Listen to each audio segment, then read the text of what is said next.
So last week I talked to you, Danny, and we were really talking about this idea that, despite the last 7 or 8 months being completely unpredictable, we still really need to have an eye towards the long term as we plan and strategize our businesses. So, what can you tell us regarding, today?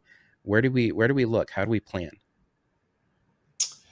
Yeah, I mean, there's a big question there, but I mean, what we talked about on the phone was even before you start to talk about the people you need is to go into the numbers, right? So to understand, hey, this is how the financials look in our company. This was what, we kind of roughly made off of each job. This is roughly how much we produce each month.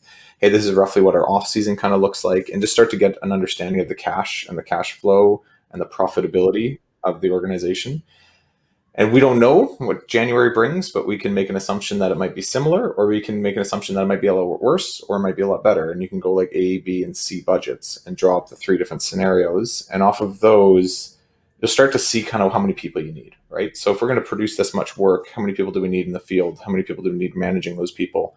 How many people do we need doing sales and market? Do we need another administrator?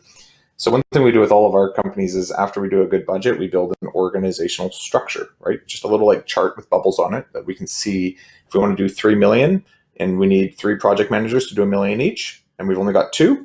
Well, then that tells us we might need to hire a third, right? Okay, well, we know that now, and we're not convinced that that has to happen tomorrow, but we can start recruiting for that, right? Gathering names and starting to interview and starting to look for people early on isn't going to cost us overhead right away.